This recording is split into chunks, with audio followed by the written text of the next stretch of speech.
আপনি কি মনে করতেন কাওয়া যা বলে নিজের কথা বলে? না, ওর পেছনে কাওয়াকে যা বলতে বলে কাওয়া তাই বলে। ওই যে হাসাও মাহমুদ, যেটা ও যে যা বলতো ও নিজের কথা না, ওরে যা বলতে বলতো ইন্ডিয়া তাই বলতো। কি কথা বলছেন? তথ্য মন্ত্রণালয়ের দায়িত্ব দিয়েছিল ওরে। আপনি চিন্তা করতে পারেন, এই যে মাইক্রোসফট রিপোর্ট দিয়েছে কিছুদিন আগে, সারা বিশ্বের 257টা রাষ্ট্র সবচাইতে বেশি মিথ্যা তথ্য প্রচার করে ইন্ডিয়া। তামাম দুনিয়ায় 257 রাষ্ট্রের 1 নম্বরে এরা। আর তাদের প্রেসক্রিপশন নিয়ে চলতো এই হাসাও মাহমুদ। এই জন্য ওর কথা 100টা মিথ্যা। মানুষের তো 100টার 98টা মিথ্যা হয়, ওর 100টাই মিথ্যা। আজকে যে কোন গর্তে লুকিয়ে আছে জানি না, ভিডিও ছেড়েছে আজকে, দেখেছেন না? কোন জায়গায় আছে আমি জানি না, ওখান থেকে বলছে 21-এর চেতনা আমরা চাই, জয় বাংলা।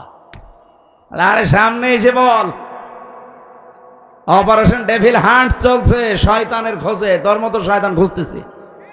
এক কথা বলো না কেন? এই জন্য আমরা চাচ্ছি কারো জবান যেন আর বন্ধ না থাকে, কারণ জবান হাসিনার দেওয়া না, জবান কার দেওয়া? আল্লাহর দেওয়া জবান। আর কেউ যেন সামনে এভাবে চেপে ধরতে না পারে। ওয়ালাকাদ কাররামনা বানি আদম, বনি আদমকে আমি সম্মান দিয়েছি। এদিকে তাকান, আল্লাহ কি বলেছে আমি মুসলমানকে সম্মান দিয়েছি? না, মানুষ যারা তারাই, হিন্দু মানুষ না, বলেন না কেন?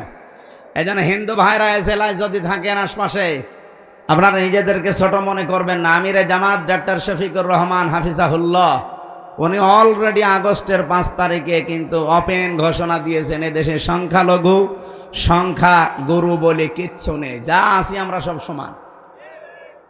হ্যাঁ, আমরা 96% মুসলমান, এটা ঠিক আছে। আপনারা 4%, তাতে কি? আমার যা অধিকার এই দেশে জন্ম নিয়ে, আপনারও তাই অধিকার। কিন্তু যারা উগ্র, যারা সন্ত্রাসী, যারা নিষিদ্ধ, তাদের অধিকার নেই, কারণ তাদের তো নিষিদ্ধ করেই দিয়েছে রাষ্ট্র। আপনারা নিষিদ্ধ করেছিলেন একটা মাসলুম সংগঠনকে, আল্লাহ নিজে অ্যাকশন নিয়ে 5 দিনের মাথায় আপনাদেরকে নিষিদ্ধ করে দিয়েছে। এক কথা বলেন না কেন? এই জন্য এটা রেকর্ড হচ্ছে তো, সারা দুনিয়া এখন চলছে। সবাইকে উদ্দেশ্য করে বলছি, আল্লাহ মানুষকে সম্মান দিয়েছেন। নবীজি মসজিদে নববীতে বসে আছেন, একটা লাশ যাচ্ছিল, বিশ্বনবী দাঁড়িয়ে গেলেন। সাহাবীরা বলে হুজুর দাঁড়াবেন না, ওটা ইহুদির লাশ। বিশ্বনবী বলে ইহুদির লাশ, তাতে কি হয়েছে, ও তো আল্লাহর বান্দা। এই জন্য অন্য ধর্মের ভাইরা, আপনারা ইসলামকে কি মনে করেন আমি জানি না, আপনি একটু ইসলামের কাছে আসেন, দেখেন এর সৌন্দর্য কত উন্নত। কয়েকদিন আগে এক বিসিএস ক্যাডার অধ্যাপক, ওনাকে বলেছিলাম, স্যার আপনার ইসলাম ধর্ম গ্রহণ করা লাগবে না, আপনার মুসলমান হওয়া লাগবে না, যদিও আমাদের ধর্মে কোনো বাড়াবাড়ি জোর জবরদস্তি, বলেন না কেন? জোর জবরদস্তি থাকলে এদেশে 4% হিন্দু থাকতে পারে? বলেন বলেন, কবে পিটিয়ে মুসলমান বানিয়ে ফেলতাম না? কিন্তু আমাদের ধর্মেই তো এটা নেই যে বাড়াবাড়ি করা, বলেন না কেন? জোর জবরদস্তি কারো উপরে করা, লা ইকরাহা ফিদ্দিন লাকুম দীনুকুম ওয়ালিয়া দীন, যার যার ধর্ম শেষে পালন করবে, কোনো অসুবিধা নেই। ইসলাম যদি সত্যি এদেশে আসে, অন্য ধর্মে যারা আছেন তাদেরকে আমরা গ্যারান্টি দিতে পারি, আমির জামাত ডক্টর শফিকুর রহমানের এই কথার সূত্র ধরে, যে এই দেশে সবচাইতে বেশি নিরাপদে থাকবে এই সংখ্যালঘু যারা, তারা। যদিও আমরা সংখ্যালঘু তাদেরকে বলি না, সবাই আমরা সমান। এই জন্য আপনাদেরকে জুজুর ভয় দেখাচ্ছে, বিশেষ করে মেয়েদেরকে। মা বোন যারা এসেছেন, যারা আপনাদের বলে যে ইসলাম আসলে ঘরবন্দি হয়ে যাবেন, 4 দেওয়ালের মাঝে তালাবদ্ধ হবেন না, মিথ্যা কথা। এই জুজুর ভয় আপনি শুনবেন না। ইসলাম আসলে আপনি সবচাইতে বেশি অধিকার পাবেন, কারণ এই কোরআনে আপনাদের যে অধিকার আল্লাহ দিয়েছেন, রাসূলুল্লাহ দিয়েছেন, পৃথিবীর কোনো ধর্ম এটা দিতে পারেনি। 4,500 ধর্ম এখন দুনিয়ায়, কত বলেন বলেন? 4,500। কোন ধর্মে মেয়েদের এত অধিকার দেওয়া হয়নি যত অধিকার আল্লাহ ইসলামে দিয়েছেন। সুবহানাল্লাহ বলতে পারেন না? আর ওইটা যদি কায়েম হয় কি হবে আপনি টের পাচ্ছেন? আমরা তো ওইটা চাচ্ছি। আল্লাহ যেন চর্ম চোখে ওইটা দেখে মরার তৌফিক দেন, বলেন আমিন। আমি আবার স্মরণ করাচ্ছি, যারা উস্কানিতে পা দিচ্ছেন, কারো উস্কানিতে পা দেওয়া যাবে না। দেশটা শান্ত থাকতে দিন। আজকে রাতের ঘোষণা যা পাচ্ছেন, যদি সত্যিই ঘূর্ণ অক্ষরও জানতে পারে আপনি দেশের বিরুদ্ধে, এই দেশের যৌথ বাহিনী কিন্তু নেমে পড়েছে, আপনাকে আস্ত রাখবে না। আর একবার যদি চার দেওয়ালের মাঝে যান না, কোনো বাপও আপনাকে বাঁচাবে না। গত পরশুদিন আওয়ামী লীগের একজন গোপালগঞ্জ টুঙ্গিপাড়ায় বাড়ি, ওনার এই অপারেশন ডেভিল হান্ট ধরা পড়েছে। ওনার গ্রামের একজন, মনে হয় ওনার দোলা ভাই হবে, আমি ওই সময় যশোরে ছিলাম। আমার বলছো, হুজুর আপনি একটু সুপারিশ করে যেন আমার দোলা ভাইরে ছেড়ে দেয়। আমি বলছি কি করতো? শুনে আওয়ামী লীগের নেতা। রে শয়তান, ওই নাম বললে আমি মার খাবো। আগে এই শব্দটাকে ইসলামপন্থীদের বিরুদ্ধে ওরা লাগিয়েছিল। এই কথা বলেন না কেন? কেউ যদি এই দেশে ইসলামপন্থী যারা, বিশেষ করে জামাত ইসলামী, ইসলামী ছাত্র শিবির, ইসলামী ছাত্রী সংস্থা, এদের যদি কেউ ধরে নিয়ে যেত, আর যদি কেউ পরিচিত মানুষকে বলা হয়তো, ভাই একটু বলেন মামলা যেন একটু হালকা করে দেয়, শিবিরের জামাতের ওর নাম বলে আমার পদ হারাবো? আমার নিজের আপন চাচা চেয়ারম্যান, আমার দাদার চাচা মিলিত আওয়ামী লীগের চেয়ারম্যান প্রায় 21 বছরের বেশি। একজন পটল তুলেছে আর একজন এই যে পালিয়েছে। আমি জেলে থাকাকালীন বাবা একবার বলেছিল যে তো নিজের, তো একটু তোর ওই হানিফ সাহেবকে বল যেন মামলাটা হালকা করে দেয়, কারণ সবই তো তারা চালাচ্ছে। বলছে না ভাই, আমি আমার পদ হারাবো, আমি এখানকার সভাপতি, সেক্রেটারি। চিন্তা করে দেখেছেন নিজের আপনজন কি অবস্থায় ছিল, অথচ নিজেও জানতো যে একটা নিরীহ মানুষ, এর কোনো দোষ নেই, যে মামলা দিয়েছে পুরাটা মিথ্যা। মিথ্যার বিপক্ষে দাঁড়ানোর মতো কায়দা ছিল না 15.5 বছর। এখন ঠিক আল্লাহ এটা উল্টিয়ে ওদের বিপক্ষে কাজে লাগিয়েছে। এই জন্য এমন কোনো কাজ করবেন না যে চেয়ার হারিয়ে গেলে ওইটা আবার আপনার উপরে পড়ে। কি কথা বুঝতেছেন? এই জন্য দল মত নির্বিশেষে দেশে আমরা সবাই মানুষ, ধর্ম আমাদের আলাদা থাকতে পারে, আমরা কি আরো জোরে বলেন? মানুষকে আল্লাহ সবচাইতে বেশি কি দিয়েছেন? সম্মান। ওয়ালাকাদ কাররামনা বানি আদম, বনি আদমকে আমি সবচাইতে বেশি সম্মান দিয়েছি। সুতরাং এই সম্মানিত মানুষদের সম্মান নিয়ে যারা এই 15.5 বছর সেনিমিনি খেলেছেন, সামনে আর কাউকে এটা খেলতে দেওয়া হবে না। বলেন বলেন। আল্লাহ সেরকম একটা দেশ যেন সামনে আমাদের উপহার দেন, আর দেবেন। এই কারণে আজকের তেলাওয়াত কিন্তু আয়াতে এই কথাগুলো আছে, খুব ভালো করে মনোযোগ সহকারে শুনবেন। সূরা মায়েদা 54 নম্বর আয়াত। কথা বুঝতেছেন? আল্লাহ রাব্বুল আলামিন বলেন, ইয়া আইয়ুহাল্লাযীনা আমানু, ওহে যারা ঈমানের দাবি করো, মাইয়ারতাদ্দা মিনকুম আন দীনিহি, তোমাদের ভেতরে কোনো ব্যক্তি, কোন দল, কোন গোষ্ঠী, কেউ যদি আল্লাহর দিন থেকে মুখ ফিরিয়ে নেয়। এখানে ইরতিদাদ শব্দের বাংলা অর্থ ফিরে যাওয়া। ইরতিদাদ শব্দের বাংলা অর্থ হচ্ছে ফিরে যাওয়া হক থেকে বাতিলের দিকে। যারা আল্লাহর দিন থেকে ফিরে বদ্দিনের দিকে ফিরে যায়, ফাসাউফা ইয়াতিল্লাহ, আল্লাহ বলেন আমি নিজে অতি শীঘ্রই বিকৌমিন, এমন একটা জাতি, এমন একটা দল তাদের উপরে আনয়ন করব, ইউহিব্বুহুম, আমি নিজে তাদেরকে ভালোবাসবো, ওয়া ইউহিব্বুনাহু, এবং তারাও আমাকে ভালোবাসবে। আয়াতটা আমি বাংলাদেশের সাথে মিলিয়ে অনেক মিল পেয়েছি। আপনি দেখেন তো আয়াতের পরবর্তীতে 3টা গুণ দেওয়া আছে। যদি দেখেন এই বাংলাদেশে যত দল এখন প্রায় 72টা, কারো সাথে কোরআনে বর্ণিত এই 3টা গুণ মিলে যায়, আপনি বুঝবেন আল্লাহ তাদেরকে নির্বাচিত করেছেন সামনে অনুমাক্কিনা লাহুম ফিল আরদ, জমিনের শাসন ক্ষমতা দেওয়ার জন্য। নাকি আমি এগুলো সব বানাচ্ছি? বলেন। যতগুলো তাফসীর আমি আয়াতের সাথে মিলিয়ে পড়েছি, বাংলাদেশের সাথে মিলালাম এই কারণে আমি দেখতে পাচ্ছি যে এ মিলে যাচ্ছে এই 72টা দলের ভেতরে একটা দলের সাথে। আল্লাহ কি বলেছিলেন? যদি কেউ আমার দিন থেকে মুখ ফিরিয়ে নেয়, আমি আল্লাহর প্রথম কাজ হবে ফাসাউফা ইয়াতিল্লাহ। এখানে আলেম আছে, দাখিল মাদ্রাসা, আলিম মাদ্রাসা যারা সোফার সহ সোফার বসে আছেন, দেখেন তো সাউফা শব্দটা আল্লাহ এখানে আনয়ন করলেন। সিন, সাউফা, কদ, লাম, আরবি গ্রামার যারা পড়ায় এখানে 13টা আছে। কোন সেন্টেন্সের আগে যদি একটা আসে বাংলা অর্থ দাঁড়ায় খুব তাড়াতাড়ি। আল্লাহ বলছেন অতি শীঘ্রই, খুব তাড়াতাড়ি। ইয়াতিল্লাহ, আমি আল্লাহ নিজে। এখানে ফাইল কর্তাকে আল্লাহ নিজে। আমি নিজে খুব তাড়াতাড়ি বিকৌমিন, এমন একটা দলকে তোমাদের উপরে আমি নিয়ে আসবো, ইউহিব্বুহুম, যাদেরকে আমি আল্লাহ নিজে ভালোবাসি। সুবহানাল্লাহ বলতে পারেন না? ইউহিব্বুনাহু, এবং তারাও আমাকে সবচেয়ে বেশি ভালোবাসে। আগস্টের 5 তারিখের পরে আমরা বহু মানুষকে দেখতে পাচ্ছি, এর আগেও দেখেছি, এর পরে বেশিরভাগ দেখছি অনেকে দিন থেকে, ইসলাম থেকে সরাসরি মুখ ফিরিয়ে নিচ্ছে।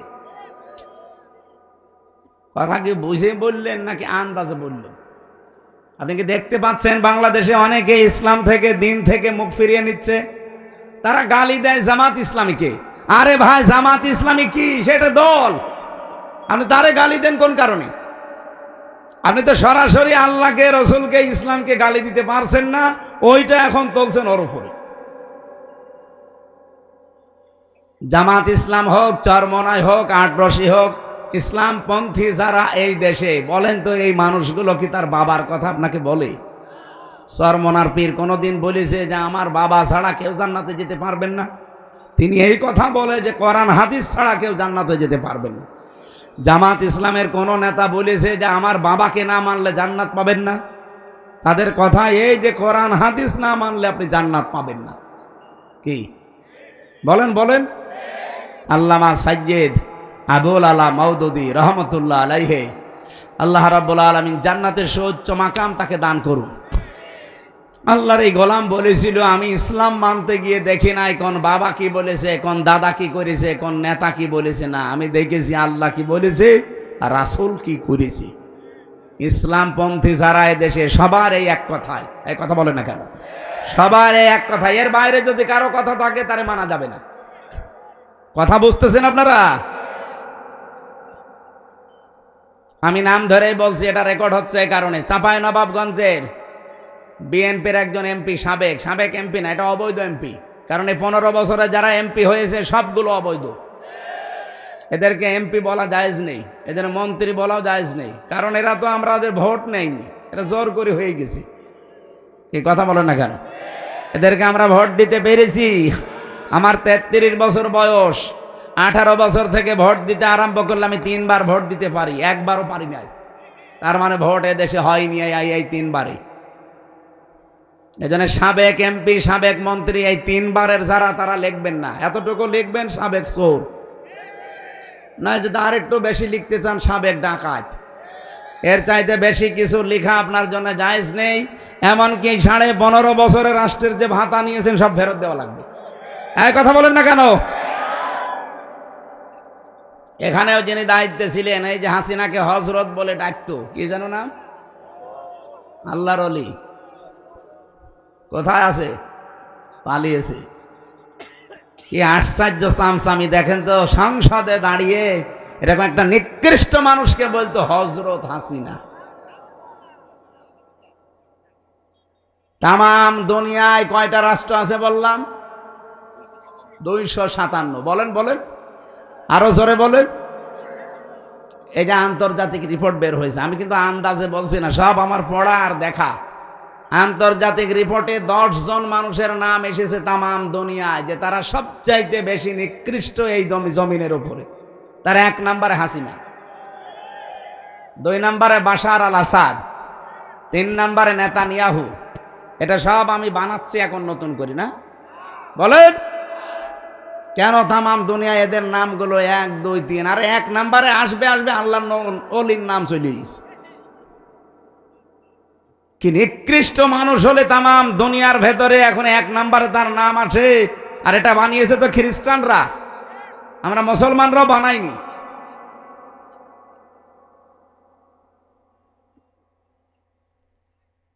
তামাম দুনিয়ায়, শুধু বাংলাদেশে না, তামাম পৃথিবীর ভেতরে একেবারে নিকৃষ্ট মানুষ এখন, যত মানুষ দুনিয়া এখন জীবিত আছে তাদের ভেতরে এক নাম্বার উনি। কি করেছে আপনি চিন্তা করতে পারেন? এটা বের হয়েছে এই যে জাতিসংঘ যে আয়না ঘরের রিপোর্ট দিয়েছে গুমের, এরপরে কি যে ভয়াবহ আশ্চর্য জায়গা এটা। আমি তো মিনিটায় ছিলাম 10 দিন, আর যারা বড়টায় ছিল, বিগটা, এই যে ব্যারিস্টার আরমান, আমান আজমি ভাই সহ, এই যে হম্মাম কাদের চৌধুরী, সালাউদ্দিন কাদের চৌধুরীর সন্তান, এরা যারা ছিল, এরা যে কত কঠিন। আমি দেখেছিলাম এরকম চেয়ারে বসিয়ে দেয়। আমার আগে একজনকে নিয়েছে, এই চেয়ারে বসিয়ে হাতের সাথে পায়ের সাথে ক্লিপ লাগিয়ে দেয়, এই গলার সাথে একটা লাগিয়ে দেয়, বেড়ি, ওদের একটা কি ফিতা আছে, এটা লাগিয়ে দিলে আপনি আর নড়তে পারবেন না। মুখটা তো কালো কাপড় দিয়ে বেঁধে দেয়, হাত বাঁধা, পা বাঁধা, মাথা বাঁধা, আপনি নড়বেন কি করে? তখন একবার টিপ দেবে সুইচে, চেয়ার আপনার 1 মিনিটে 120 বার ঘুরবে। 1 মিনিটে যদি 120 বার হয়, সেকেন্ডে কয়বার? বলেন বলেন। আপনি চিন্তা করতে পারেন মাথার ভেতরে কত সূক্ষ্ম জিনিস আল্লাহ দিয়েছে। ফ্রন্টাল লব আছে, অক্সিপিটাল লব আছে, প্যারাইটাল লব আছে, মোটর কর্টেক্স আছে, সেন্সরি কর্টেক্স আছে, কত সেন্সরি জিনিসগুলো আল্লাহ দিয়েছেন মাথার ভেতরে। আর 1 মিনিটে 120 বার পাক দেবে, আপনার মাথা থাকবে? 1 মিনিট পরে মনে হবে আমি 4-5টা দুনিয়া দেখতে পাচ্ছি। হাত তো বাঁধা এভাবে ক্লিপ দিয়ে, এমন একটা মেশিন আছে ওদের কাছে, হাতের সাথে আর পায়ের সাথে লাগিয়ে দেয়, একটা টিপ দেবে, একবারে নখগুলো সব খুলে চলে আসবে। নখ খুলে ফেললেও তো হয়, ওর উপর আবার লবণ ছিটিয়ে দেয়। আপনার বিশ্বাস হচ্ছে না? আমি নিজে তো ফেস করেছি এগুলো। ওই যে পুলিশ দাঁড়িয়ে আছে, জিজ্ঞাসা করে। এই ছিল দেশ। আর বলে আমি কি করেছি যে আমার পালানো লাগলো। আপনার এখনো মনে হচ্ছে না যে কি করেছেন? এদিকে আসেন, আপনাকে রেখে দিই ওখানে। আপনার তো 14 বছর থাকবে না, আপনি খালি 14 দিন থাকবেন ওই মাটির নিচে ঘরে। 14 দিন থাকলে আপনি এমনি মরে যাবেন। কত মানুষকে আমার সামনে দিয়ে লাশ বের করে নিয়ে চলে গেছে, বলে যে ও মরে গেছে। না, মরে নিয়ে চিন্তায় মরে গেছে। এমন কঠিন ভয়ঙ্কর জায়গায় ওরা রেখে দিয়েছিল। আমার মনে একটা ভাঙ্গা ছেড়া মানুষকে 3টা বছর সেলখানায় দিলেও তো হইতো, দিয়েছে ফাঁসির কন্ডেম সেলে, কবর সেলে শয়তানরা। 24 ঘন্টা তালা লাগানো, আবার সিসি ক্যামেরা দেওয়া, কেউ যেন আমার সাথে কথা না বলো। একদিন এক হিন্দু কারারক্ষীরে বললাম যে ভাই, সব সময় তো তালা লাগিয়ে রাখেন, একটু বই দেন, বই পড়ি। ও শয়তান বই নিয়ে এসেছে, বঙ্গবন্ধুর আত্মজীবনী। এটা পড়ি কি করবো? পরের সপ্তাহে বছর হুজুর ভালো বই দেবো, ভালো বই নিয়ে এসেছে বঙ্গবন্ধুর ছেলেবেলা। আরে ভাই, আপনি কি আর বই পান না? কি বই নিয়ে আসেনি? পরের দিন নিয়ে এসেছে বঙ্গবন্ধুর চীন সফর। বছর হুজুর লাইব্রেরিতে এছাড়া আর বই নেই। আমি বললাম লাইব্রেরিতে খোঁজ করবেন, আমার ফাঁসি চাই, মতিয়ার রহমান রেন্টুর লেখা এই বই আছে। বছর হুজুর ওই বই পড়তে নেই, ওইটা নিয়ে আসে। আমি মেজর ডালিম বলছি, এই বই পান না? পরের সপ্তাহে একটা পেলাম, কারারক্ষী আশরাফুল, মুসলমান। ওরে বললাম যে ভাই, আপনি আমার জাতি ভাই। যেটা আগে আসতো, ও তো আর আলেম সালেম বোঝে না, ওর কাছে সব সমান। তা আপনি তো মুসলমান, আপনি যদি পারেন তো এটিএম আজহারুল ইসলাম আছে, ওই যে হিমেল বিল্ডিং এ থাকে, আপনি একটু যেয়ে বলবেন যে হামজা আপনার কাছে তাফসির আর বই চেয়েছে। উনি আমারে কিছু বই আর তাফসির পাঠিয়েছিল, তাফহিমুল কোরআন ফি জিলালিল কোরআন, প্রোডাক্টিভ মুসলিম, কারাগারে রাত দিন, জয়নব আল গাজালি, সালমান আল আউদা, এরকম ওনার কাছে বহু বই ছিল, তার ভেতরে কিছু কিছু পাঠিয়েছিল।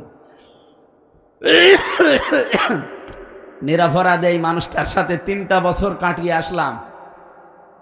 দেশটা স্বাধীন হয়েছে, কিন্তু এই মানুষটা এখনো মুক্ত বাতাসে বের হতে পারেনি। তার নামে যে মামলা, পুরাটা মিথ্যা, বানোয়াট আর হিংসার বশবর্তী হয়ে দেওয়া। কি কথা বলেন না কেন? আমাকে বানিয়ে বলছি। তার যে সাক্ষী আপনি দেখেন, একজন দেখেছে 6 মাইল দূর থেকে, আর এক সাক্ষী বলছে আমি 3 মাইল দূর থেকে, আর একজন বলছে আমি 1.5 মাইল দূর থেকে। আরে শয়তান, তোর চোখে কি পাওয়ার যে 6 মাইল দূর থেকে জিনিস দেখিস? মামলা যে দিয়েছে সে পালিয়েছে, মামলার যে আয়ু সে পালিয়েছে, প্রসিকিউটর পালিয়েছে, বিচারক পালিয়েছে, মামলার যিনি বাদী সে পালিয়েছে, কেউ নেই এখন, সাক্ষী যে সে পালিয়েছে। কেন ওই লোকটা ভেতরে থাকবে? আপনার বিবেক কাঁদে না? সারা বাংলাদেশের 18 কোটি মানুষের অন্তর কাঁদতেছে এই নিরপরাধ মানুষটার জন্যে। হাসিনা যখন চলে গেছে ওর কোনো চিহ্ন এ দেশে থাকবে না, কারণ ও ছিল অবৈধ, ওর রায়গুলো অবৈধ। এই কথা বলেন না কেন? ওর অবৈধ রায় এখনো যদি থাকে তাহলে দেশ স্বাধীন হয়ে কি হইল? আগেই তো ভালো ছিল। এই জন্য আমরা চাই কালকে ওনার রায় আছে, কোন হাইকোর্ট দেখাবেন না বাঙালিকে।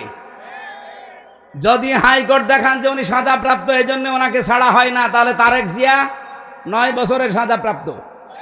এখানে যারা আছে জিজ্ঞাসা করে দেখেন, আর তারেক জিয়ার বউ 3 বছরের সাজাপ্রাপ্ত।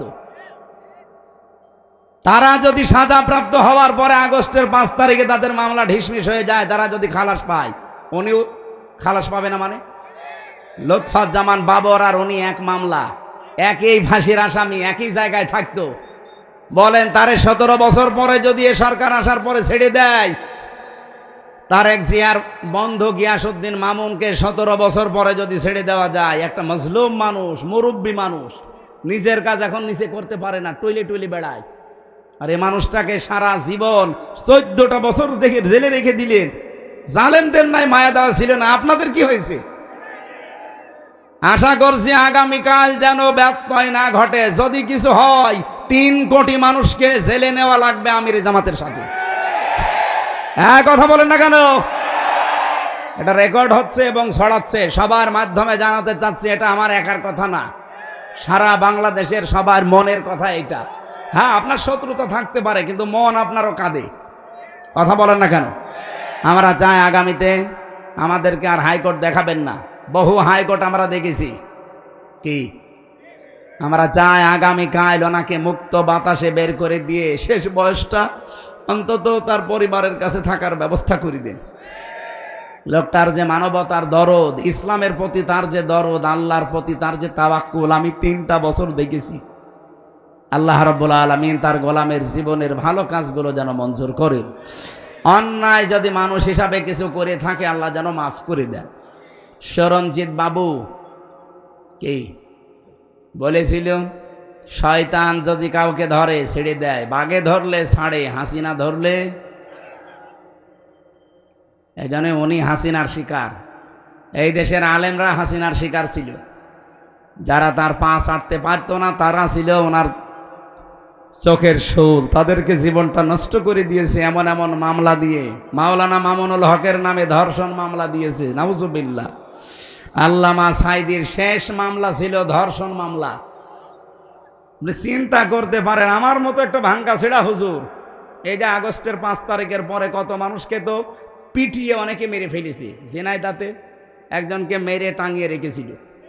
এমনকি বাংলাদেশের বিভিন্ন জায়গায় বাড়ি ঘর ভাঙা হয়েছে। কি কথা বলেন না কেন? আপনার কি মনে হয় এখন যদি কেউ আপনাকে বলে যে আমির হামজা এই আগস্টের 5 তারিখে এই 10 জন মেয়েকে ধর্ষণ করেছে, আপনি বিশ্বাস করবেন? বলেন বলেন। যে অমকের বাড়িতেও আগুন লাগিয়েছে, বিশ্বাস করবেন? আমার মতো একটা ভাঙ্গা ছেড়া আমারে আপনি বিশ্বাস করেন না। তা আল্লামা সাইদির বিরুদ্ধে উনি মানুষের বাড়িতে আগুন দিয়েছে, ও ধর্ষণ করেছে, আপনি এটা বিশ্বাস করেন কি করে? যে মহিলাকে সাজিয়ে নিয়ে এসেছিল, ওই মহিলার অ্যাডভোকেট তাজুল ইসলাম জিজ্ঞাসা করছে, ওই মেয়ে, আল্লামা সাইদি ধর্ষণ করেছে তোমাকে? বলছে জি হ্যাঁ। তোমার জন্ম তারিখ কত? বলছে 1975। ধর্ষণ করেছে কত সালে? 1971। অ্যাডভোকেট তাজুল ইসলাম ওই দিনই বলেছিল, মাননীয় আদালত পয়েন্টটা একটু লিখে রাখেন, এই মহিলার জন্ম 75-এ, ধর্ষিতা হয়েছে 71-এ। ওইটা কি রুহের জগতে? ওই দিনে মামলা ঢিসমিস হয়ে যাওয়ার কথা না? কিন্তু হয়নি। ওই যে বিচারপতি কালা মানিক, যার বিসি উড়ে গেছে, ওই শয়তান বলেছিল আল্লামা সাইদিকে আমি ফাঁসি দিতে পারলাম না, এটা আমার জীবনের বড় আফসোস। এখান থেকেই তো বোঝা যাচ্ছে এগুলো সব বানোয়াট। এদের এই ট্রাইব্যুনালও বানোয়াট, এ বিচার ব্যবস্থাও বানোয়াট। ওই জজও বানোয়াট, বিচারপতিও বানোয়াট, সাক্ষীও বানোয়াট। নাই তো 75-এ জন্ম, 71-এ ধর্ষিতা হয়, এ কিসের কি? আরে ভাই অন্যেরটা বাদ দিলাম, আমি তো আমার নিজেরটা তো জানি। আমারে দিয়েছিল আনসারুল্লাহ বাংলা টিমের প্রধান সারা বাংলাদেশে, অথচ ছাতা যে কি আমি জানি না। তো এইরকম মিথ্যার ওপরে সব চলতো। আমি কি একটু বানিয়ে বললাম? বলেন বলেন। আমরা নিরপরাধ মানুষটার মুক্তি চাচ্ছি শুধুমাত্র আমাদের ঈমানের দাবিতে।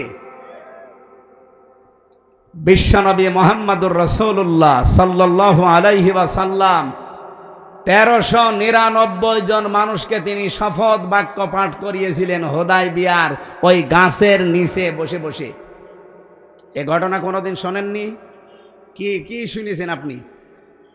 1399 জনকে বললেন আমার হাতে হাত দাও। ওরা উসমানকে মেরে ফেলেছে, একটা নিরপরাধ মানুষ উসমান। এই নিরপরাধ নির্দোষ মানুষকে মেরে ফেলেছে, এই হত্যার বদলা না নিয়ে আমরা কেউ যাব না। দরকার হয় 1399 জন শহীদ হয়ে যাব। বিশ্বনবী যখন হাত ফেলে দিলেন, সবাই হাত দিয়েছে। আল্লাহ পাক বলেন আমার নবী তখন নিজের বাম হাতটা উপরে তুলে দিলেন, ডাক দিয়ে বললেন সাহাবীরা, সূরা ফাতহার 18 নম্বর আয়াত এই মাত্র নাজিল হয়েছে, লাকাদ রাদিয়াল্লাহু আনিল মুমিনিন। আল্লাহ পাক বলেন অবশ্যই আমি আল্লাহ রাজি হয়ে গেছি, না রাজি হব, গেছি। রাদিয়া এটা মাঝি পাস্ট অতীতের শব্দ, এর আগে আবার লাকাদ আছে। আল্লাহ গ্যারান্টি দিয়ে বলছেন আমি কিন্তু রাজি হয়ে গেছি। ইদিয়ুবাইউনাকা তাহাতা শাজারা, এই গাছের নিচে যারা আপনার হাতের উপরে হাত দিয়া শপথ বাক্য পাঠ করছে, নিরপরাধ এই মানুষের হত্যার বিচার না করে আমরা দেশে যাব না। আমি আল্লাহ এত বেশি খুশি হয়েছি কারণ এই কথাটা ফালিমা মাফি কুলুবিহিম, ওদের যা কথা এটা ওদের কলবের কথা, ওদের মনের খবর আমি আল্লাহ ওই সময় জানি। ফানজালাস সাকিনাতা আলাইহিম, আমি আল্লাহ তাদের উপর আমার সাকিনা নাজিল করলাম, প্রশান্তি নাজিল করলাম। ওয়াসাবাহুম ফাতাহান করিবা, তাদের জন্য একটা নিকটবর্তী বিজয়ের সুসংবাদ দিলাম। ও জয়পুরহাটবাসী, আমি শুধু বলার জন্য বলছি, শোনার জন্য শুনবেন তা না। এখান থেকে শিক্ষা কি? সাহাবা কেরাম ওই দিন 2টা ফরজ লঙ্ঘন করেছিলেন, একটা রোজা আর একটা হজ। নবীজি বললেন ইহরামের কাপড় খুলে ফেলো, পরবর্তীতে হজ আবার করে নেব। রোজা রেখেছো, রোজা ভেঙে ফেলো, আবার রোজা করে দেব। কিন্তু আজ নিরপরাধ মানুষকে ওরা মেরে ফেলেছে, এই নির্দোষ মানুষের হত্যার বিচার না করে মদিনায় যাব না। এত নরম মনের নবী আজ গরম হয়ে গেছে। ডাক্তার শফিকুর রহমানের মতো মানুষও নরম মানুষ, হঠাৎ গরম হয়ে গেছে। এই কথা বলেন না কেন? আলটিমেটাম কালকে শেষ, কালকে শেষ।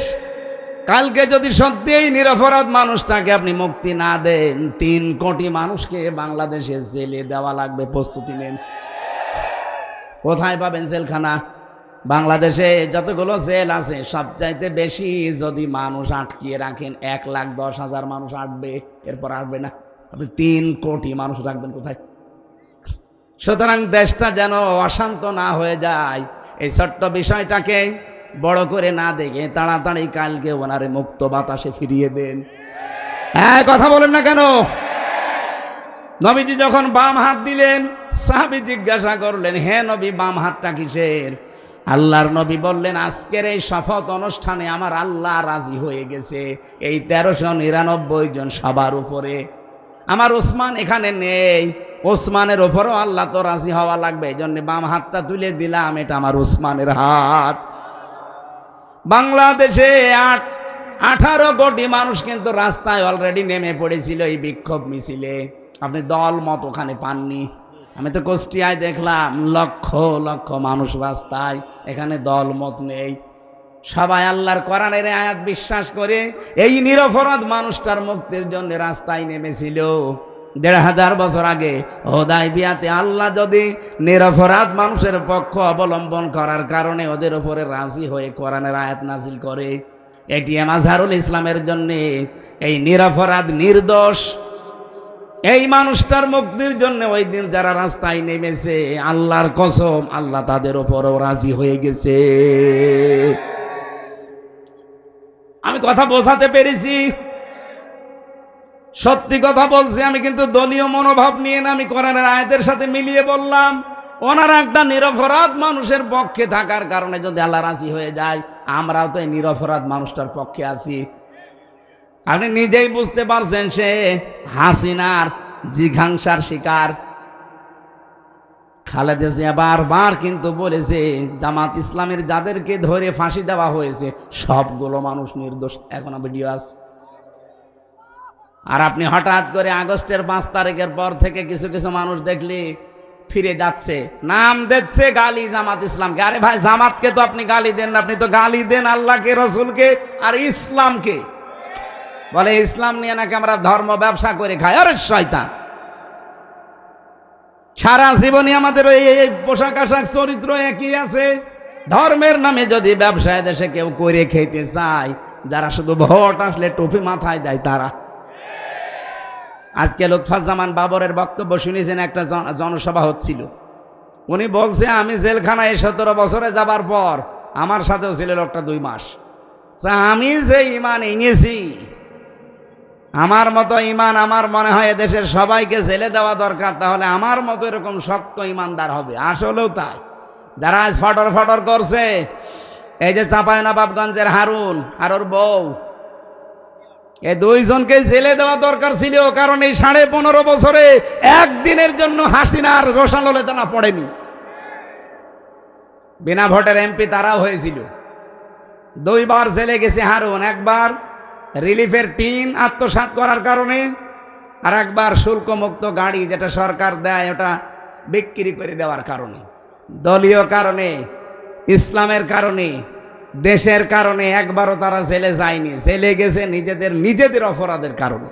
আর তারা যদি এখন এই নিরপরাধ মানুষদের বিপক্ষে কথা বলে, এটা মেনে নেওয়া যায় বলেন? কিছু কিছু মানুষের কথাবার্তারা এমন এমন শুনতে পাচ্ছি। এই জন্য যারা দায়িত্বে আছেন বড় বড়, আপনারাও মাজলুম মানুষ। আমরা আশা করব আপনারা এমন কথা বলবেন না যে আপনার কারণে, আপনার কথার কারণে এদেশের হাজারো হাজারো হাজারো মানুষের অন্তরে আঘাত লাগে। কি আমি নাম নিতে পারলাম নয় মানুষগুলো। আশা করছি আপনারা পরিবর্তন হবেন। এই জন্য দিন থেকে ফিরে গেলে আল্লাহর কোনো লস আছে, কোনো ক্ষতি আছে? আয়াতটা নাজিল হয়েছিল হযরতে রাসূলুল্লাহর জীবনের ওই সময়ে, যখন কিছু মানুষ দিন থেকে ফিরে চলে যাচ্ছিল, যে রাসূলুল্লাহকে বিপদে ফেলে দেবে, যে আমরা তোমার পেছনে নেই, তোমার এই দিন কি করে চলে আমরা দেখব। আল্লাহ তখন এটা নাজিল করলেন। হযরতে আবু বকর সিদ্দিক রাদিয়াল্লাহু তাআলা আনহু, তিনি ক্ষমতা নেওয়ার পর, তিনি খলিফা হওয়ার পর চারিদিকে আল্লাহর দিন থেকে বেরিয়ে যাওয়ার হিড়িক তৈরি হয়েছিল। বিশেষ করে কিছু ধর্মত্যাগী, এদিকে তাকান, কিছু ধর্মত্যাগী দ্বারা আল্লাহর দিনের গুরুত্বপূর্ণ বিধান যাকাত এইটা পর্যন্ত দিতে অস্বীকার করেছিল। এটা ইতিহাসে শোনেননি? আবু বকরের সময় এসে তারা আল্লাহর বিধান যাকাত ওরা বলছে আমরা দেব না। হযরতে আবু বকর ঘোষণা দিয়ে দিলেন, রাসূলুল্লাহর জামানায় যারা যাকাত দিতেন, আমার এই সময় এসে যদি যাকাতের একটা ছাগলের দড়িও দিতে কেউ অস্বীকার করেন, আমি আল্লাহর নবীর সাহাবী আবু বকর একা হলেও তার বিরুদ্ধে যুদ্ধ করব। আজ বাংলাদেশের দিকে আমি মেলালাম এই আয়াতটা। কত মানুষ তো ফিরে চলে যাচ্ছেন, রাজনৈতিকভাবে, দলীয়ভাবে, ধর্মীয়ভাবে। যদিও রাজশাহী, খুলনা এই 2টা বিভাগ এখনো পর্যন্ত এ প্রভাব পড়েনি, অন্যান্য বিভাগে অনেক বেশি পড়ে গেছে ধর্মীয় কায়দায়। হাজারো মানুষকে আমরা দেখছি দিন থেকে তারা ফিরে চলে যাচ্ছে, আর তারা মনে করছে আমরা দিনই মানছি, অথচ ওটা দিন না। বিশেষ করে কুমিল্লা, ব্রাহ্মণবাড়িয়ায় যে আমার তাহেরি ভাই, আমি নাম ধরে বললাম, কারণ তারা দিন থেকে মানুষকে দূরে সরিয়ে অন্য জায়গায় নিয়ে চলে যাচ্ছে। ওরা যা করছে আল্লাহর কসম ওটা ইসলাম না। দয়াল বাবা, কেবলা বাবা, ফতে বাবা, শাহ আলী বাবা, কেল্লা বাবা, এ কোনো ইসলাম? বলেন কোনো ইসলাম? এরা মানুষকে এভাবে দূরে সরে নিয়ে চলে যাচ্ছে। বাংলাদেশে শুনে ওনারা না, বহু মানুষ এই 15.5 বছরে বেশি করেছে এগুলো, এখনো ওরা থেমে নেই। বিভিন্ন কায়দায় মানুষকে দূরে সরে নিয়ে যাচ্ছে আসল দিন থেকে। আসল দিন ওই যে মাওলানা আবু বকর বলছিল না, যে পৃথিবীতে সবচাইতে বড় দিনের কাজ হচ্ছে একামতে দিন। কারণ এইটা কায়েম না হলে আপনি সুদ থেকে বাঁচতে পারবেন না, এটা কায়েম না হলে ঘুষ থেকে বাঁচতে পারবেন না। এই কথা বলেন না কেন? এটা কায়েম না হলে আপনি জীবনেও জেনা ধর্ষণ থেকে বাঁচতে পারবেন না।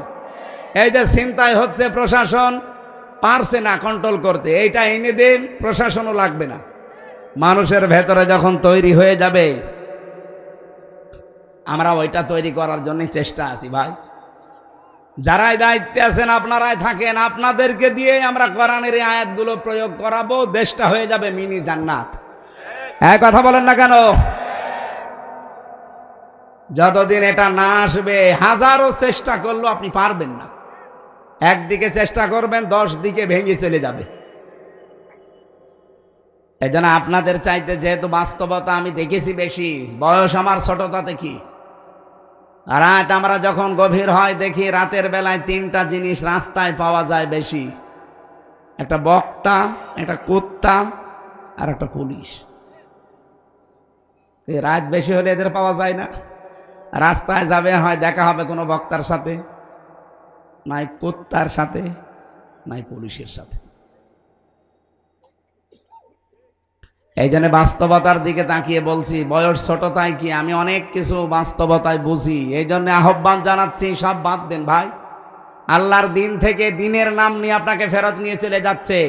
ধর্মীয় কায়দায়, রাজনৈতিক কায়দায়, দলীয় কায়দায়, বিভিন্ন কায়দায় আজ দিন থেকে মানুষ চলে যাচ্ছে।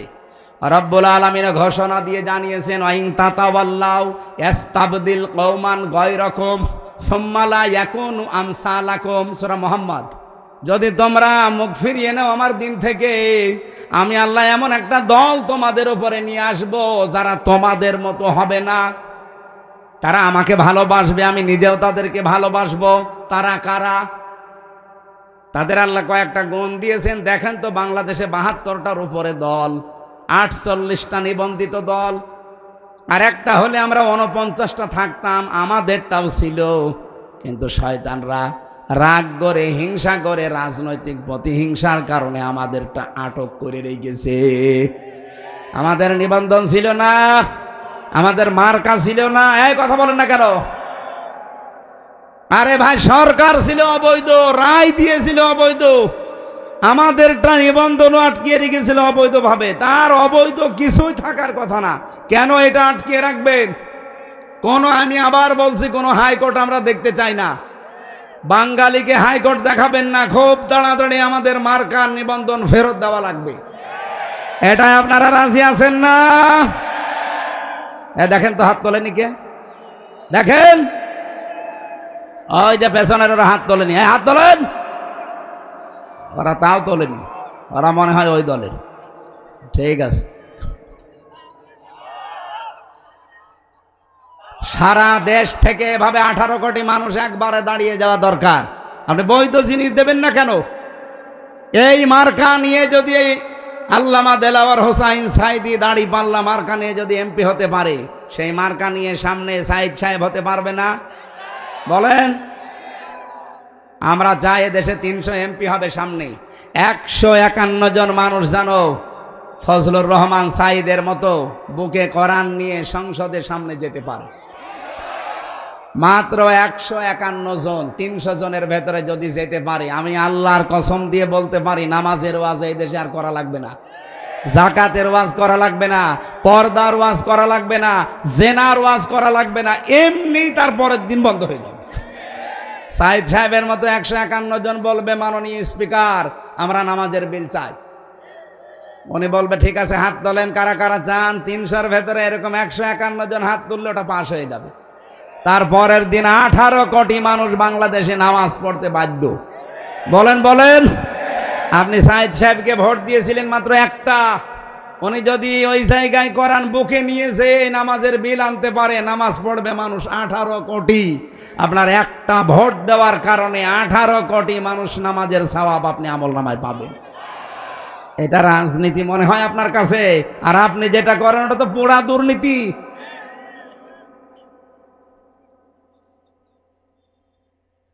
হ্যাঁ, ক্ষমতার জন্য কেউ যদি লালায়িত থাকে তাকে ভোট দেওয়া যাবে না, কিন্তু এমন এমন জায়গা আছে যেখানে ক্ষমতা চেয়ে নেওয়া জায়েজ আছে। হযরত ইউসুফ ক্বালা জাআলনি আলা খাযাইনিল আরদি ইন্নী হাফিজুন আলিম। হযরত ইউসুফ আলাইহিস সালাম বলেছিলেন, বাদশাহ খাদ্যের দায়িত্বটা আমারে দেন, আমি সংরক্ষণ করতে পারবো। সুতরাং বাংলাদেশে অর্থনৈতিকভাবে আল্লাহর ওলি কারা এ দেশ কিন্তু প্রমাণ পেয়ে গেছে। এক কথা বলেন না কেন? আপনি যা মনে করেন, রাগ করেন, খুশি হন, আমারও তো দেখার দরকার নেই। বাস্তবে আমি বলছি, বাংলাদেশে রাজনৈতিকভাবে এবং অর্থনৈতিকভাবে আল্লাহর ওলি হচ্ছে জামাত শিবির। আপনি দেখেন 4 আনা এদিক ওদিক পাবেন না, তার প্রমাণ এখনো ইসলামী ব্যাংক। সুতরাং এরা যে প্রমাণ দিয়ে দিয়েছে যে অর্থনৈতিকভাবে এরা আল্লাহর ওলি, 4 আনা এদিক ওদিক হয় না। এদের 2 জন মন্ত্রী ছিল, এখনো পর্যন্ত তাদের মাটির বাড়ি উপরে টিন। মন্ত্রী মাটির বাড়ি উপরে টিন, 26টা টাকা বেঁচেছিল, ওইটা আবার ফেরত দিয়েছে। আর আপনি মন্ত্রী, 620টা বাড়ি আপনার। এই জন্য অর্থনৈতিকভাবে যে কারা আল্লাহর ওলি এটা কি আর প্রমাণ দেওয়া লাগবে? এইরকম মানুষ যদি দায়িত্ব চেয়েও নেয় তাও দেওয়া জায়েজ আছে, কারণ তারা সংরক্ষণ করতে পারবে। এই কথা বলেন না কেন? আর আমরা চাই এই দেশটা যেন এইভাবে সংরক্ষিত হয়। কেন নামাজের ওয়াজ করা লাগবে দেশে? কেন যাকাতের ওয়াজ করা লাগবে? ও মা বোনেরা পর্দায় থাকো কেন বলা লাগবে?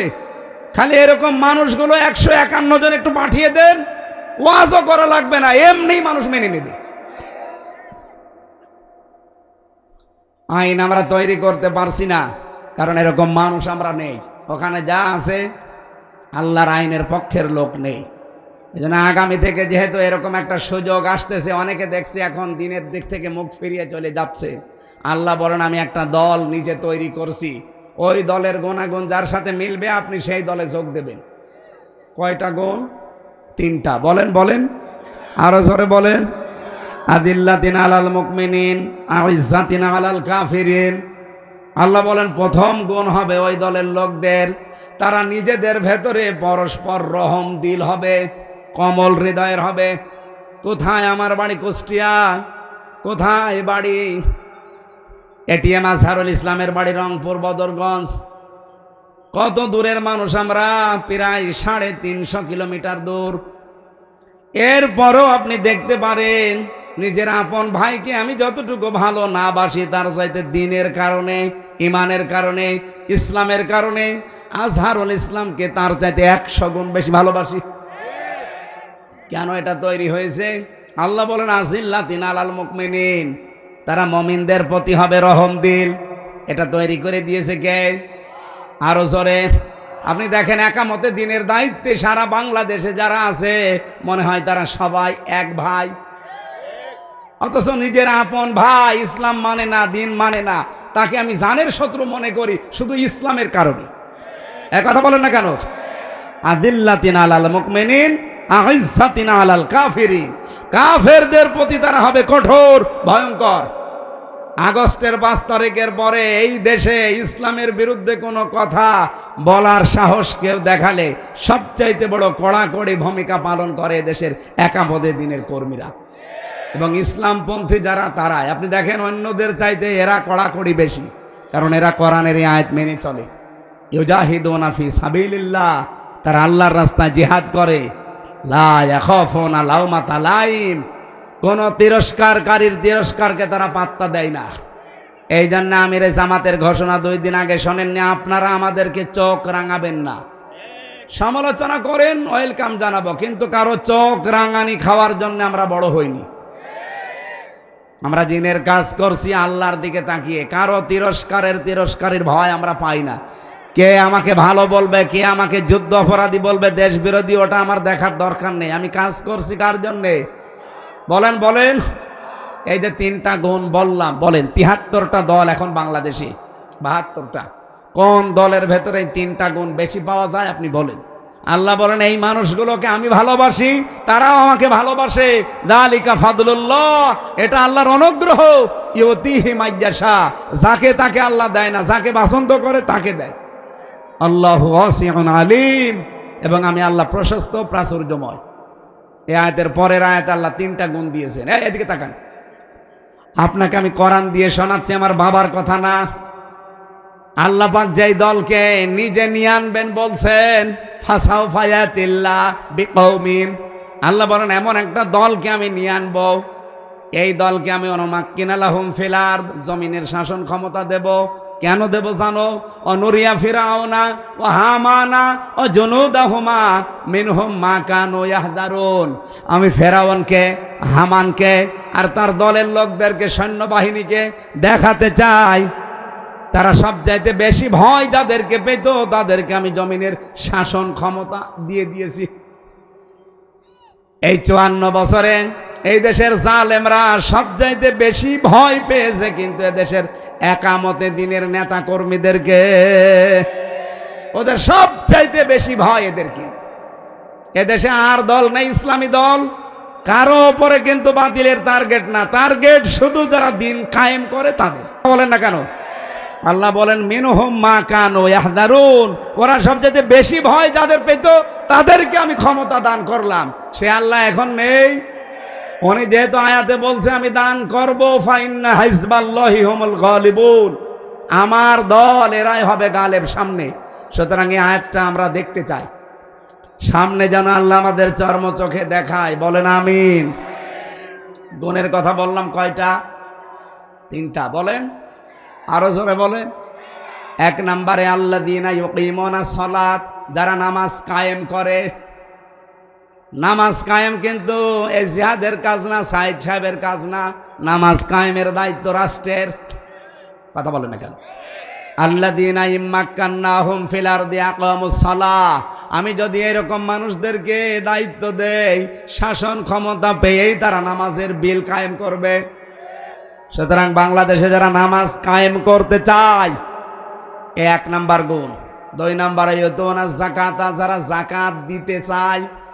বাংলাদেশে যাকাত আদায়ের দায়িত্ব কি আমার? রাষ্ট্রের। কার? বলেন বলেন।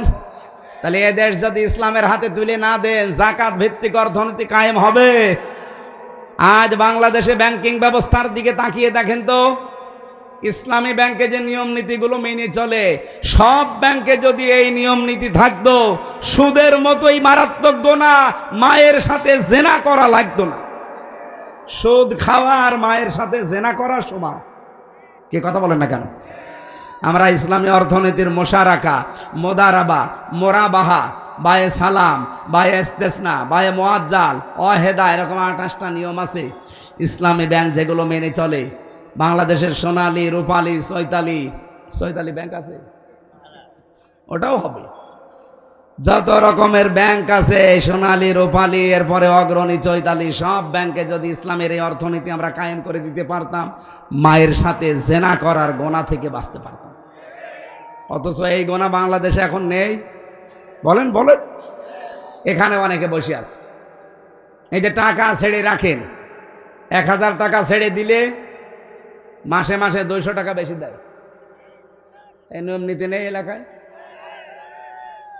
এটা যারা করছেন, এটা মায়ের সাথে অলরেডি আপনি জেনা করছেন, এটা ছেড়ে দেওয়া লাগবে।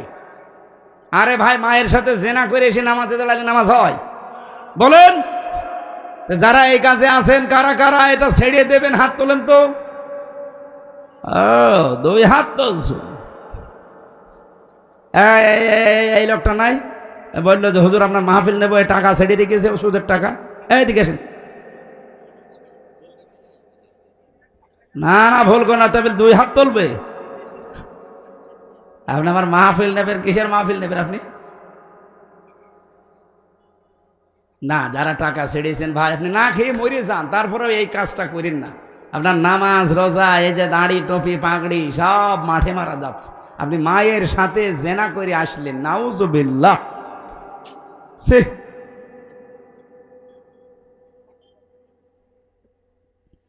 3 নম্বরে ওয়াহুম রাকিউন, যারা রুকুকারীদের সাথে রুকু করে। রুকুকারী কারা? এখানে জামাতবদ্ধ হয়ে নামাজ পড়ার কথা আছে তাফসিরে। যারা জামাতে নামাজ আদায় করে, বাংলাদেশে বললাম 72টা দল, আমি নাম ধরে বলছি আপনাদের বোঝার জন্য, রেকর্ড হচ্ছে, সারা দুনিয়া যাচ্ছে। এদেশে একটা শুধু দল আমি পেয়েছি, আপনি জামাতে নামাজ পড়েন না একা একা পড়েন, ওটা আবার লিখে রাখা লাগে। এরকম একটা দল নেই। কোরআনের সাথে যা মেলে আমি তো তাই বলবো, এর সাথে মেলে না আমি আপনার নাম বলবো কি করে? কারণ আপনি হচ্ছে চাঁদাবাজি করে খান, আপনার নামে কোনো আয়াত কোরআনে আছে? আছে, আপনার বিপক্ষে আছে। কথা বলবেন না কেন? হুজুর আমার বিপক্ষে যেন বলবেন না, তাই আপনার পক্ষে বলার মতো কোনো কথা তো পাই না, কারণ আপনার বউ চলে বেপরদায়। কথা বলেন না কেন?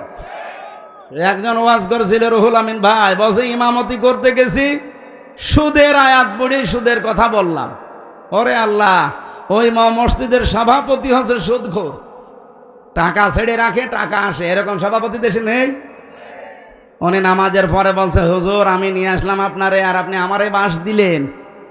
আমি যে একটু হালকা পাতলা সুদ খাই, এলাকার মানুষ জানে, তাই বলে আপনি মসজিদে বলবেন? আপনার আমি বাদ দিয়ে দিলাম। ও বলছে আমি একটু উপশহরে ইমামতি নিলাম, ওই জায়গায় তেলাওয়াত করলাম পর্দার আয়াত, পর্দার আয়াত পড়েছি। এখন মসজিদের সেক্রেটারি ওর বউ ব্যারাকে চাকরি করে, উনি নামাজের পরে বলছে, হুজুর আমারে বাঁশ দিলেন, আমার বউ চাকরি করে, এলাকার মানুষ জানে, তাই বলে আপনি এখন মসজিদে বলবেন? ইমাম সাহেবকে সেক্রেটারির কথা বলেছিল, আপনারা আমি রাখবো না, যান। ওখান থেকে চলে গেলাম গ্রাম অঞ্চলে ইমামতি করতে গিয়ে দাঁড়িয়েছি, মনে করলাম আজকে আর বাংলায় কিছু বলবোই না, শুধু আরবিতে বলবো যেন না বুঝে। আরবিতে ওই যে খুতবা আছে, খুতবা দিয়ে নামাজে দাঁড়ালাম। মনে করলাম এমন সূরা তেলাওয়াত করবো যেন সবাই মনে করে যে না, এই ইমাম সাহেব ঠিক আছে। কানে হাত দিয়ে যেহেতু তেলাওয়াত আরম্ভ করেছি নামাজে, সূরা ফাতিহা শেষ, তেলাওয়াত করলাম সূরা ইয়াসিন। ইয়াসিন আল কোরআনিল হাকিম। বেশ ভালোই চলছিল। নামাজ শেষ হওয়ার পরে ক্যাশিয়ার ডাক দিয়ে বলছে, হুজুর আমি মসজিদের ক্যাশিয়ার, টাকা আমি আপনাকে দেব। অথচ প্রথম দিন এসে আপনি কি করলেন? মসজিদের সভাপতির নাম ইয়াসিন, আর ওর বাপ মরে গেছে, নাম হাকিম। আপনি প্রথম দিনই বাপ বেটার নামে সূরা পড়ে দিলেন। আমি যে ক্যাশিয়ার, আমার নামে কোনো সূরা নেই। আগামী সপ্তাহে যদি আপনি আমার নামে সূরা না পড়েন, আপনার আমি রাখবো না।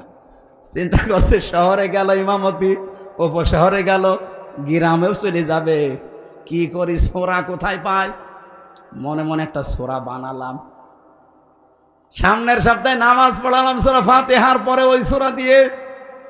সূরা ফাতিহা শেষ, এবার তেলাওয়াত করা আরম্ভ করলাম, কারণ ওই ক্যাশিয়ারের নাম হচ্ছে বাবর। বাবর নামে কোনো সূরা আছে? টান দিলাম, ইয়া আইয়ুহাল বাবর আনতা কালবন ও আবুহু খিনজির ওয়া জাদ্দুকা হিমার ফাইন্নাহুম লাজাহিলুন। টান যখন দিয়েছে, মনে করছে সূরা মনে হয় ঠিকই পড়ছে।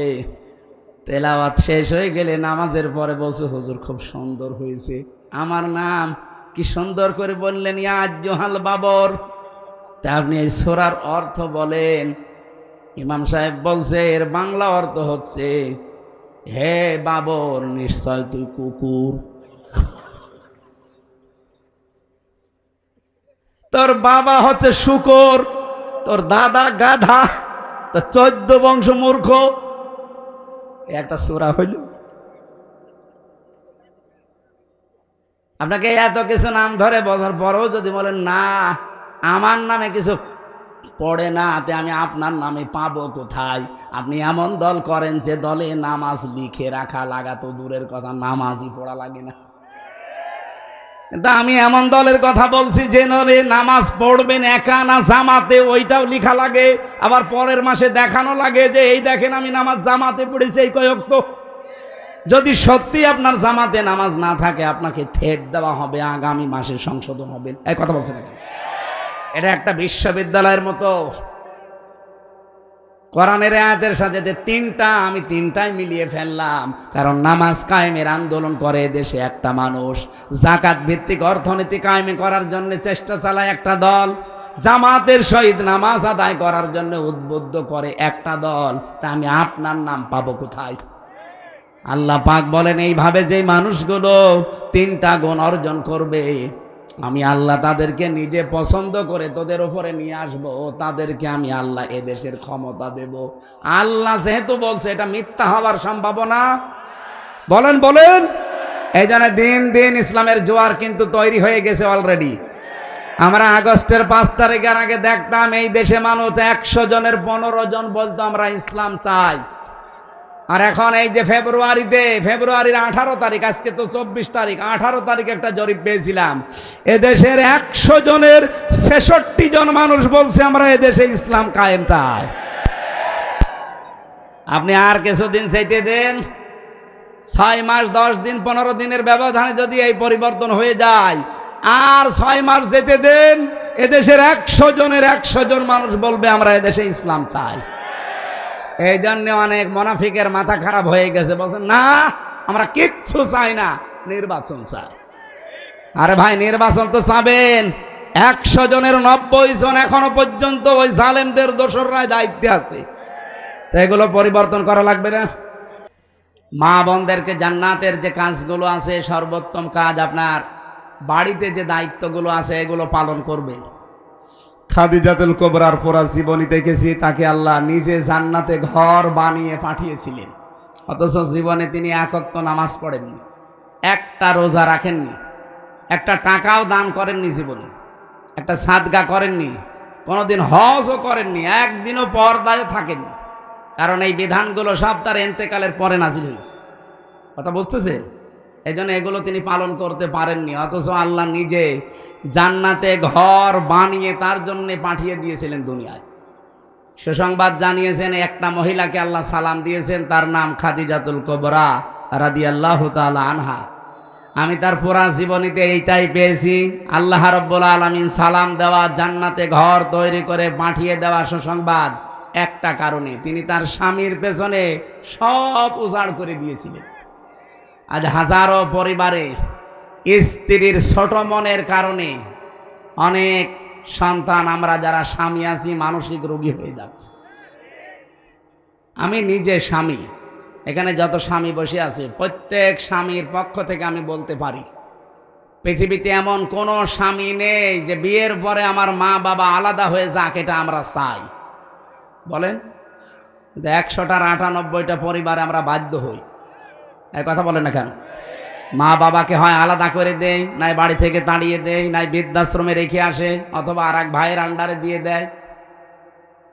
এরকম বহু মামলা ওসি সাহেবদেরকে থানাতে হ্যান্ডেলিং করা লাগছে। না, এগুলো আমাদের চরিত্র সংশোধন হওয়ার জন্য যাদের সাপোর্ট লাগবে তারা আমাদের স্ত্রী। সম্মানিত মা বোনেরা, আমি আবার বলছি, শ্বশুর শাশুড়িকে যতদিন পর্যন্ত নিজের মা বাবার মতো মনে না করবে ততদিন জীবনও স্বামীর মন পাবেন না। হ্যাঁ, উপরে উপরে আপনাকে আমি ভালোবাসতে পারি, কিন্তু আমি মানসিক রোগী হয়ে যাব আপনার কারণে। এরকম সমস্যা দেশে নেই? বলেন বলেন। আপনার স্বামী যদি দিনের কাজে থাকে, মানবতার কাজে থাকে, খাদিজাতুল কুবরার মতো পেছন দরজা দিয়ে সাহায্য করবেন, যতটুকু সামর্থ্য আছে উৎসাহ দেবেন। কিয়ামতে খাদিজাতুল কুবরার সাথে আপনি জান্নাতে একই সাথে থাকতে পারবেন। আল্লাহ মেয়েদেরকে খাদিজার মতো হওয়ার তৌফিক দেন, বলেন আমিন। দ্বিতীয় নম্বরে, বোনদের, মেয়েদের, এই দুই জায়গায় মানুষ এসে একটু ঝামেলা বাঁধায়। এরা জমি জায়গা এদের দিতে চায় না, এরকম বহু মামলা ওনাদের কাছে যাচ্ছে এই জমি জায়গা সংক্রান্ত। বোনের জমি আর ফুফুর জমি, মেয়ের জমি দিতে চান না কোন কারণে? অন্যের জমি যদি মেরে দেন একটা গুনাহ হবে, আর বোনের জমি, ফুফুর জমি, মেয়ের জমি মেরে দিলে ডবল গুনাহ হবে। একটা আত্মীয়কে ফাঁকি দেওয়া আর একটা শরীক ফাঁকি দেওয়া। এই কথা বুঝতেছে? কারণ এই নির্দেশটা আল্লাহ নিজে দিয়েছেন, ইউসিকুমুল্লাহু ফি আওলাদিকুম লিয-যাকারি মিসলু হাজ্জিল উনসায়াইন। হে পৃথিবীর মানুষেরা, আমি আল্লাহর নির্দেশ, এক মেয়ে যা পাবে, দুই মেয়ে যা পাবে, এক ছেলে তাই পাবে। এই নির্দেশ কার?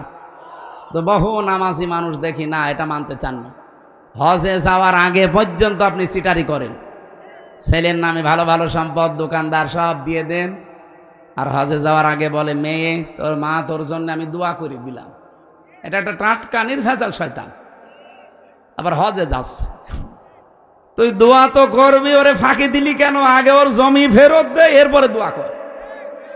সুতরাং জমি জায়গার এই বিষয়টা খুব খেয়াল রাখবেন। শুধু নামাজ পড়ে রোজা রেখে কালো বোরকা পরে জান্নাতে যেতে পারবেন না। যারা শরিক ফাঁকি দেন তাদের দুইটা অপরাধ আল্লাহ সঙ্গে সঙ্গে লেখে। এক নম্বরে, ওই দিন থেকে আপনার যত ইবাদত বন্দেগী সব কবুল হওয়া বন্ধ হয়ে যায়। দুই নম্বরে, যখন মারা যাবেন আপনি ঈমান পাবেন না, বেঈমান হয়ে মরবেন। শরিক ফাঁকি দেওয়া মানুষ বাংলাদেশে নেই? আরো জোরে বলেন। এই যে যারা ফাঁকি দিলেন, সে যে বিভিন্নভাবে ভোটের অধিকার যারা নষ্ট করলেন, বলেন। আমি এক ওসি সাহেবকে পেয়েছিলাম জেলখানায়। উনি আমার মাঝে মাঝে বলতো, হুজুর আমি একটা তওবা করেছিলাম, আমার এই তওবাটা কত দূর হইল আপনি দেখেন তো। বলছে, কি তওবা? বলছে, নির্বাচনে আমি বাইরে ছিলাম, এই যে ভোট গেল, এই ভোটে আমি বাইরে ছিলাম। আমি রাত 12টার পর থেকে আমার যা লোকজন আছে এদেরকে নিয়ে ভোট কাটা আরম্ভ করলাম ফজর পর্যন্ত। বাক্সগুলো ফজরের আজান হয়ে গেল, সব বিভিন্ন জায়গায় পাঠিয়ে দিলাম। আমি গোসল করে আসলাম, 2 রাকাত তওবার নামাজ পড়লাম আর বললাম আস্তাগফিরুল্লাহ। আমার এই তওবা হয়েছে, যে কোরআন শরীফ আমার সামনে। এইভাবে আমি আমতে ফাঁসির কন্ডেম ছেলেছিলাম, আমার সাথে দেখা করতে যেই কথা বলছিল, উনি এখন বের হয়েছে। আমি বলছি, না আপনি তো আর আল্লাহর কাছে অপরাধ করেননি যে আস্তাগফিরুল্লাহ পড়ছেন, আপনি অপরাধ করেছেন হামজার কাছে। কারণ একটা এমপি বানাতে 3.5 লাখ 4 লাখ হামজা লাগে, তাদের ভোট আপনি একাই সব করে দিলেন। মাপ যদি পেতে চান, আগে যাদের অধিকার নষ্ট করলেন তাদের কাছে যে বলেন যে আমার ভুল হয়ে গেছে, এখন কি করবেন করেন। কিন্তু মারাত্মক বিষয় হচ্ছে, আপনি যতদিন জেলে আছেন, আপনার তো 8 বছর জেল, এই যতদিন জেলে আছেন, জেল থেকে বের হয়ে দেখবেন যে অনেক হামজা মরে গেছে। কি আপনি তাদের কাছে ক্ষমা চাবেন কি করে? এই জন্যে কোনো জালেমের হুকুম মানতে গিয়ে, জালেমকে টিকিয়ে রাখতে গিয়ে নিজের আখেরাত যেন আমরা নষ্ট করে না ফেলি। আমি কথা কি বোঝাতে চেয়েছি? বোঝা গেছে? আগামীতেও যদি এরকম কিছু আসে, কাউকে খুশি করতে গিয়ে, শান্তি দিতে গিয়ে নিজের আখেরাত নিজে নষ্ট করেন না। আপনার বউ আপনাকে যতই ভালোবাসুক, যে বলেন তো যে আমি একটু বাম হাতের ইনকাম করি, হালকা পাতলা একটু গোনা হয়, এই গোনা কি তুমি নিবা? বলছে, বিয়ে করেছেন আপনি, কি খাওয়াবেন আপনি জানেন। সুতরাং ওর খুশির জন্য, ওর আনন্দের জন্য আপনি বাম হাতের ইনকাম করবেন কেন? যতটুকু পারেন আপনার যা আছে ডান হাতের ইনকাম নিয়ে চলার চেষ্টা করেন। কেউ কারো জন্য উপকার করতে পারবে না কিয়ামতে, আর কেউ কারো আপনও না। সবগুলো দুনিয়াটা আল্লাহ বানিয়েছেন একটা ধোঁকা। দুনিয়া কি? আমার পূর্বপুরুষ যারা, আমি 3 পুরুষ চিনি। আমার বাবা রিয়াজউদ্দিন, তার বাবা জাহান আলী, তার বাবা নমাজ আলী, এরপরে আমি চিনি না। সত্যি কথা বলছি, আমি চিনি না, আর আমি জানিও না। এখন বলেন তো, এই যে নমাজ আলীর বাবা কে? আমি জানি না। এই মনে করেন তার নাম হজরত আলী। এখন এই লোকটা খুব বেশি হলেও 61 বছর আগে মরে গেছে। আমি হিসাব করে দেখলাম, মাত্র 61 বছর আগে। এই লোকটা যদি এখন কুষ্টিয়ায় এসে বলে যে এই 2 তলা বাড়ি আমার, আমি এই জমি জায়গায় এই ভিটা মিটা সব আমি বানিয়েছিলাম, আমি এখানে থাকতে চাই, আপনারা বলেন আমি ওরে উঠতে দেব? কিসের নমাজ আলীর বাপ আপনি? আমি তো নমাজ আলীকে চিনি না।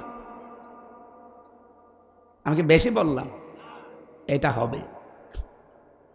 এই জন্য যাদের জন্য যা করছেন এগুলোই কিন্তু মারাত্মক শত্রু হয়ে দাঁড়াবে সামনে। এই জন্য কারো জন্য কিছু করতে গিয়ে আপনি নিজের আখেরাতটা অলরেডি নষ্ট করেন না। এটা পাগল ছাড়া কেউ করে না। আমি এখন মারা গেলে, সত্যি কথা বলছি, বাড়ি নিয়ে যাবেন, আমার বউকে যদি বলেন হামজা মরে গেছে পাহারা দেন, ও বলবে না, জিন আসবে। পাহারা দিতে হলে 3-4 জন দেন, একসাথে দেই। সকাল হলে আমারে কবরে দিয়ে দেবে। কবরে দিয়ে হয়তো 2-3 দিন খুব কান্নাকাটি করবে, এত শখের স্বামী আমার মরে গেল। হয়তো 7 দিন আরো বেশি কান্নাকাটি করবে। 4 মাস 10 দিন পরে ঠিক আমার শ্বশুর শাশুড়ি এসে ম্যাডামরে নিয়ে যাবে, বলবে চাল তোরা আরেকবার বিয়ে দেবে। কয় বছর রাখবে? বিয়ের 7 দিন পরে ওই ম্যাডাম ওর বাবার কাছে কল দিয়ে বলবে, বাবা হামজা তো আর কি ছিল, এখন যে জামা এ 100 ভাগ ভালো। অথচ ওই ম্যাডামের কারণে আমি যদি বাম হাতের ইনকাম চালাই। আমি আশা করছি কি বোঝাতে চাই আপনি বুঝেছেন। সৎ থাকার চেষ্টা করেন। ইবাদত বন্দেগী কবুল হওয়ার যে ফর্মুলা, প্রথমটা হচ্ছে হালাল রুজি। ওয়াজ তো এইটাই। এটা যদি আমরা আজ মেনে চলতে পারতাম, বাংলাদেশ দুর্নীতি মুক্ত হতো। কত হাজার হাজার কোটি টাকা পাচার করলেন, কি হলো বলেন? আপনি তাদের দিকে এখন তাকিয়ে বলেন, এই যে সালমান এফ রহমান দরবেশ, 36,000 কোটি টাকা। আমার মনে হয় আমি সারা জীবনে গণনা করেও শেষ করতে পারবো না। কিন্তু তার টাকায় কি এখন কোনো কাজ হলো? সে এখন আমার মতো ওই মাটির ফ্লোরে থাকে। আমি আশা করছি আল্লাহ রাব্বুল আলামিন আমাদের আখিরাতটা বিশাল আকারে যেন তৈরি করে দেয়, আমাদের যেন আফসোস না থাকে। মরণের পরে মানুষের শুধু আফসোস একটাই থাকবে, যে সময়টা হেলায় খেলায় আমরা নষ্ট করেছি। এই জন্য যতটুকু সময় বাকি আছে সামনে এমনভাবে কাটাবো যেন আখিরাতের বিশাল ঘর প্রত্যেকের জন্য তৈরি হয়। আল্লাহ তৌফিক দিও, বলেন আমিন। সামনে কোরআনের আয়াতের সাথে যেগুলো বললাম, আল্লাহ যেন এগুলো আমাদেরকে দেখান। কারণ কোরআনের এই শব্দগুলো 100% অথেন্টিক, নাকি হালকা মিথ্যা আছে? আল্লাহ আমাদেরকে দেখিও, সে আশা ব্যক্ত করে আমরা, আমাদের অভিভাবক 2 জন এখন এসেছে, ওসি সাহেব, এসপি সাহেব, ওনার একটু সালাম দিক। আপনাদের পরিস্থিতি এখন যেহেতু সামনে খুব ঘোলাটি হচ্ছে 2-3 দিন, দিক নির্দেশনামূলক যদি কিছু বলার থাকে আপনারা 2-3 মিনিট একটু বলেন, এরপরে আমরা মোনাজাত করছি।